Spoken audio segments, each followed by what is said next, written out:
We're not comparing. And that's such a difference than the Ducati, which squeals at me. I mean, like literally just cries at me. Yep.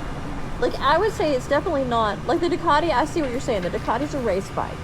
Right. It wants to race. Right. This bike, like with the position of it, it feels more like a street Right. bike to me. Like it's not even like sporty like that position. Like it's super upright, which I guess is on purpose, right? But it corners really up. It's super easy. Yeah, Carbon it's fiber super wheels. easy just That's to. the difference for the carbon fiber wheels. Welcome back to the channel. Last year I posted a video with the title "I got it wrong, regretting my bike choices." Well, this year we ended up with the bikes that we love for all the right reasons and have no intentions of trading or selling anytime soon. But, like they always say, there can only be one. So let's take a look at our collection and see who will be the chosen one. As a little disclaimer, the Moto Guzzi V100 is disqualified as it has been a member of our stable for the last 2 years, and we are only talking bikes that we added in 2024. Also, since Bunny is now part of the channel, you will get her take as well from a new rider point of view. That said, let's get to it. This year we added the BMW M1000 Single R, Kawasaki ZX4RR, Aprilia Tuono 660 and Ducati Panigale V2 to our stable.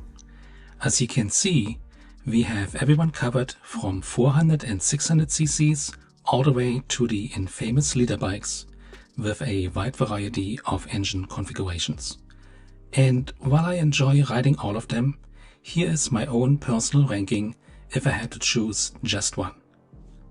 In last place for me comes the Ducati Panigale V2. It is one of these bikes that feel very special, but with that specialness also comes compromise that you learn to live with.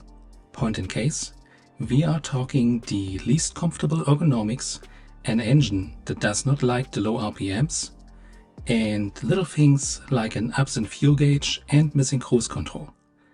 That said, the Desmodromic engine of the Panigale is my personal favorite of all the bikes in the stable. Unfortunately, it is somewhat of a one-trick pony, shining at the racetrack, but a little bit difficult to live with in day-to-day riding. In third place, I have our matching couple of Kawasaki ZX4RRs with their little screaming inline 4-cylinder that lets you rev all the way to 16,000 RPMs. It is a great all-around bike with my biggest con that there is once again no cruise control present. In comparison to the Ducati, it has amazing ergonomics that make you forget that you actually ride a sport bike. To me, this motorcycle is all about making its engine sing while not constantly in go-to-jail territory when doing so. With the built-in Kawasaki reliability, there's a certain peace of mind that has us riding this little green gem more often than not, and the proof is in the pudding. Our combined mileage between both of our 4RRs at this point is approaching 10,000 miles, mind you, in less than 1 year, without a single issue so far. If you noticed a theme here about no cruise control, you would be correct. As Bunny and I live rather remote, we are covering quite a bit of ground to attend our weekly meets and rides, and since all our other bikes do have cruise control, the relief it provides becomes rather obvious very quick. One of these things that you did not know you wanted until you started using them. Moving on, the second place goes to the Aprilia 660 Tuono in its current build with the SC Project exhaust and Garbo tune.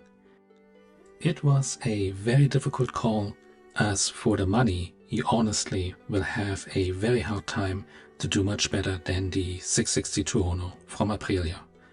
From its very comfortable ergonomics, comprehensive electronics package that does include cruise control, all the way to superbike sound and intoxicating riding dynamics, it has it all in a package that is hard to beat.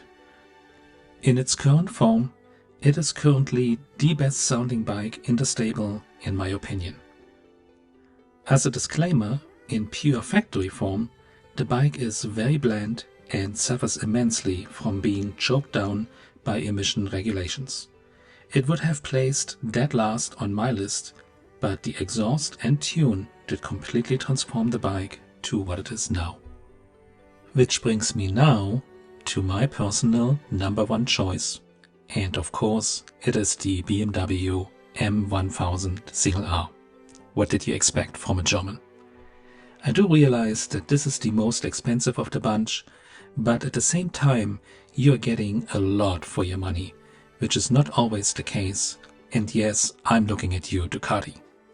The BMW, just like the Aprilia, is one of these bikes that is very easy to live with while being an absolute joy to ride every time you swing a leg over. In comparison to the Aprilia, you are getting carbon fiber wheels that make a huge difference in how light and nimble the bike feels, despite being heavier. One of these things that are hard to describe, you just have to experience them. The electronics package is pure perfection, with a dash that is rated the best in the industry, period. Mechanical-wise, everything just works.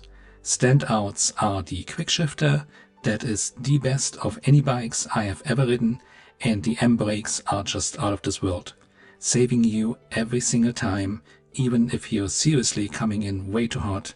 Ask me how I know. Of course, the 200 plus horsepower engine has its own charm, albeit it can get you into trouble in the blink of an eye, as triple-digit speeds are reached in roughly just over 2 seconds, especially when using launch control, which is also very easy and addicting to use. And then there are things like heated grips, hill assist, of course cruise control, and even in-dash navigation that you never knew you wanted until you started using them. Overall, just a complete package and showcase of German engineering done right. And that, my friends, is why the BMW M1000 R, for me, is the bike of the year for 2024. But what about Bunny? Let's see what her take is, as she rode all of these bikes as well. For me, the number 4 bike is the Aprilia Tuono 660. Admittedly, I have not ridden it since it was modded with an exhaust and tuned. But I did ride it previously several times, and while I love the way it handles in the twisties, the seat height and my legs are just not compatible. I am literally on my tippy toes at a full stop. As I only have one good side, the left side, this puts me at a disadvantage on a bike this tall. There are times when it takes me a good 10 seconds to unkink my right leg just to get it to straighten out, and that makes me very uncomfortable knowing I can barely reach the ground on top of being slow to get my leg down. I know that someone else on this channel has made a big deal out of cruise control, but I have a confession to make. I have never used cruise control on a bike.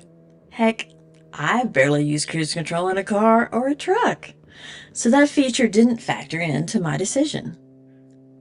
My third choice is the Ducati V2. After a pretty shaky start, I have come to love the ride and the way it handles. I agree that the seating ergonomics are just not as comfortable as any of the other bikes we own. I also don't like the way I have to constantly fight to keep my weight off my hands and wrists due to the forward positioning. I would like to give a nod to the heated seat. It makes a world of difference when riding in cold weather. The fussiness of the engine at low RPMs has to be the biggest issue for me. In second place is the BMW M1000R. It really is such a great bike. It probably has every electric nanny known to mankind. It is almost too easy to ride. Thanks to the carbon fiber wheels, it feels super light and nimble. You can be in sixth gear at 35 miles per hour, and the bike just doesn't have a care in the world. No hiccups, nothing. You can give a quick flick of the wrist to cross 100 miles per hour in a few seconds. You can look into the corner, and it just lays over. You can tap the brakes for an instant response. You can push a button to have it order pizza. Kidding.